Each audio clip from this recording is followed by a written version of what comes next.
One company changes the way it makes money. Nobody notices. Then another does the same. Then another. A few years later, businesses that have absolutely nothing in common are all making the exact same decision. Software companies, streaming platforms, AI startups, cloud storage providers, fitness brands, food delivery services, even car manufacturers. That's strange, because businesses almost never agree on anything. They compete over prices, products, technology, advertising, every tiny advantage they can find. Yet somehow, thousands of companies around the world have independently arrived at the exact same conclusion. They all discovered something so valuable that ignoring it became almost impossible. The strange part is, this change didn't happen in boardrooms alone. It quietly changed our lives too. Most people never saw it happen because it didn't arrive all at once. It spread one product at a time, one service at a time, one industry at a time, until suddenly it was everywhere. Different companies, different products, different customers, yet all following the same invisible pattern. That raises an obvious question. What did they discover that was powerful enough to reshape modern business? Because convincing someone to buy your product once has never been easy. Convincing them to keep paying for years is something entirely different. Yet companies are investing billions to make exactly that happen. Investors reward it. CEOs chase it. Competitors copy it. And once one industry proves it works, the rest rarely stay behind. At first glance, this looks like a story about subscriptions. But it isn't. It's the story of one business discovery that quietly changed the relationship between companies and customers forever. A discovery so profitable that it spread across the world without most people ever realizing it. And once you understand why it happened, you'll start seeing it almost everywhere. At first, the answer seems obvious. Companies want you to pay monthly because they'll make more money. It sounds reasonable. After all, collecting 12 payments instead of one must be better for business, right? But if it were really that simple, this shift would have happened decades ago. Businesses have always liked making money. Yet for most of modern history, they still preferred selling products one time. You bought something, the transaction ended, and both sides moved on. That model built some of the biggest companies in history. So why abandon something that already worked? The answer is that companies didn't suddenly discover a better way to charge people. They discovered a better way to build a business. Somewhere along the way, executives realized they were spending an enormous amount of time, money, and effort chasing the same customer over and over again. Every sale was like starting from zero.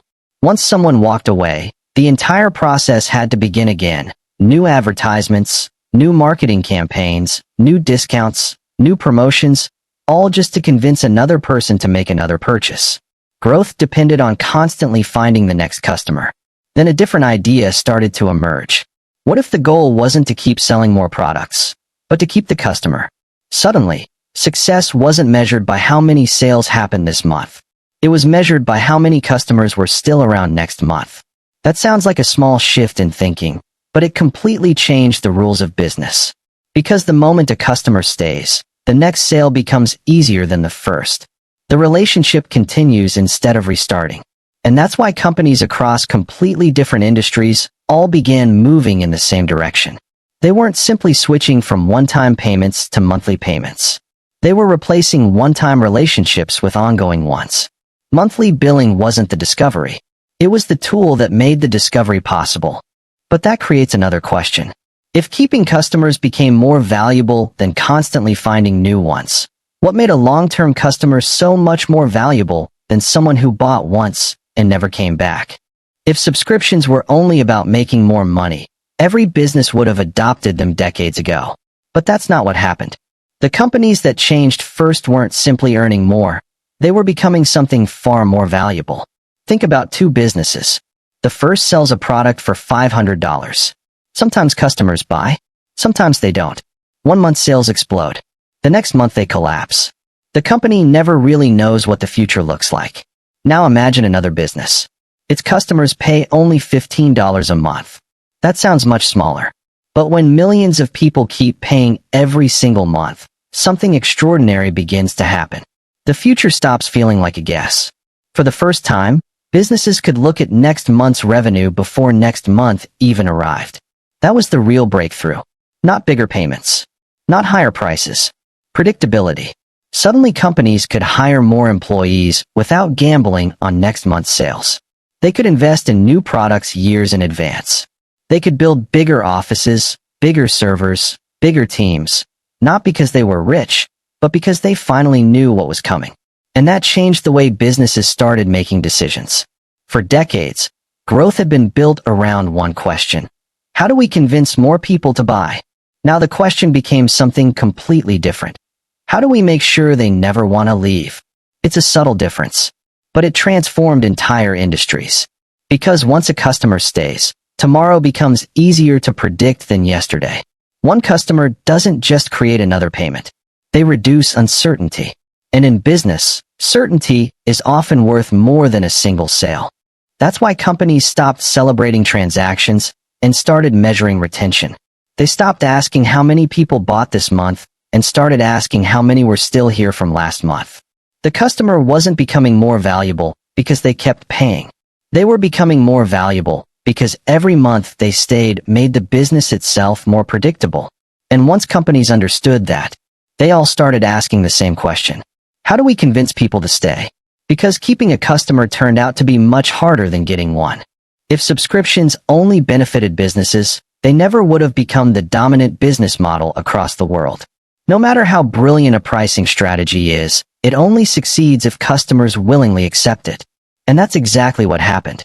Millions of people voluntarily agreed to a system that asked them to keep paying month after month. At first, that seems irrational. Why commit to years of payments when you could simply buy something once and own it forever? But that question assumes ownership was always the goal. In reality, most people weren't trying to own software. They wanted to edit photos. They weren't trying to own cloud storage. They wanted their files to be available everywhere. They weren't trying to own a gym membership card. They wanted to stay healthy. They weren't trying to own an AI model. They wanted answers in seconds. Somewhere along the way, companies realized something surprisingly simple. People rarely buy products. They buy outcomes. And if those outcomes continue improving over time, paying every month begins to feel surprisingly reasonable. That's what subscriptions unlocked. Software no longer had to wait years for a new version because it could improve continuously. Streaming platforms could keep expanding their libraries instead of asking customers to purchase every new release. AI models could become smarter. Security systems could stay ahead of new threats. Instead of delivering a finished product and walking away, companies started delivering an ongoing service. And almost without realizing it, customers changed the question they were asking. Instead of saying, "Do I want to own this?" they began asking, "Does this continue making my life easier?" That tiny shift changed everything. Because the moment convenience becomes more valuable than ownership, monthly payments stop feeling like a sacrifice and start feeling like the cost of continuous value. Once businesses understood that customers were willing to keep paying, as long as they kept receiving value, the subscription model spread faster than almost anyone expected. But that raises another question. If subscriptions genuinely created value for both companies and customers, why did businesses in completely different industries suddenly feel they had no choice but to adopt the same model? By this point, the subscription model had already proven something remarkable. Customers were staying longer. Revenue had become more predictable. Businesses could plan further into the future than ever before. But that still doesn't explain why companies in completely different industries suddenly started making the same decision. The answer is surprisingly simple. Once one company in an industry successfully switched to subscriptions, everyone else faced a problem they had never dealt with before. They were no longer competing against a product. They were competing against a business model. Imagine two companies selling almost identical software. One depends on convincing customers to buy a new version every few years. The other improves its product every month while earning predictable revenue from millions of subscribers. Over time, one company can invest faster, hire faster, innovate faster, and respond to customers faster. Not necessarily because its product is better, but because its business has become stronger. Suddenly, staying with the old model isn't just a different strategy. It's a competitive disadvantage. And that's exactly what began happening across industry after industry. The moment one company proved recurring revenue could create a stronger business, competitors had two choices: adapt or slowly fall behind. That's why the subscription economy spread so quickly. Not because CEOs were copying a trend, but because the economics became impossible to ignore. Every successful company became proof that the model worked, encouraging another industry to experiment with it. Then another. Then another. Before long, subscriptions weren't replacing products. They were replacing the way businesses competed. What started as an advantage for a few companies quietly became the new standard for everyone else. But even then, there was one group that became even more excited than the companies themselves. Because while businesses saw predictable revenue, someone else saw something worth hundreds of billions of dollars. For decades, investors faced the same problem as everyone else. They could see how much a company earned last year, but they had no way of knowing what next year would look like. A business might have record-breaking sales one quarter and disappointing results the next. Every earnings report was another guess about the future.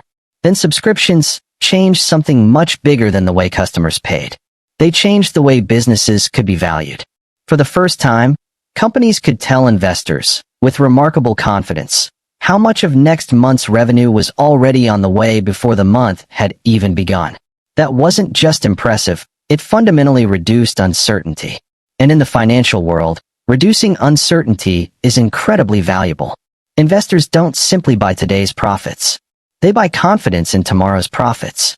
That's why two companies earning similar amounts of money can be worth dramatically different amounts. One depends on making another sale tomorrow. The other already knows millions of customers are likely to come back. One business is constantly starting over. The other is continuously building on what it already has. To an investor, those are two completely different risks. And lower risk often attracts more investment, higher valuations, and greater confidence in the company's future. Suddenly, subscriptions weren't just helping businesses grow, they were making those businesses more attractive to the people financing that growth. More investment meant more hiring, more research, more innovation, better products, which attracted more customers, creating a cycle that became incredibly difficult for competitors to break. By this point, subscriptions were no longer just a pricing strategy or even a business strategy. They had become a financial advantage. And once the world's largest investors began rewarding that advantage, the shift accelerated across almost every industry. But after spreading from software to entertainment, from AI to healthcare, and from fitness to automobiles, one question still remains. If this model has been so successful everywhere it has gone, is there any reason it won't eventually spread to almost everything? So, why do companies want you to pay every month? At the beginning of this story, it looked like a simple pricing decision. Charge customers every month instead of once. But the deeper we looked, the clearer it became that this was never really about pricing at all. It was about changing the relationship between businesses and customers. Companies stopped chasing transactions and started chasing relationships. They discovered that keeping a customer could be more valuable than constantly finding new ones. They learned that predictable revenue could transform the way they planned, invested, and competed. Customers accepted the model because they weren't really buying products, they were buying outcomes. Competitors had no choice but to follow, and investors rewarded the businesses that made the future feel more predictable. What looked like thousands of separate decisions was actually one idea spreading from industry to industry until it quietly became the new standard. And that's why this story matters. Because the next time you see another company introducing a monthly subscription, you're not just watching a pricing change. You're watching the same business discovery spread one step further. A discovery that changed how companies grow, how investors value businesses, and how millions of people pay for the things they use every day. The question was never why companies wanted you to pay monthly. The real question was, what did they discover that made the entire world start copying them? Now you know. And once you see that pattern, you'll never look at another subscription the same way again.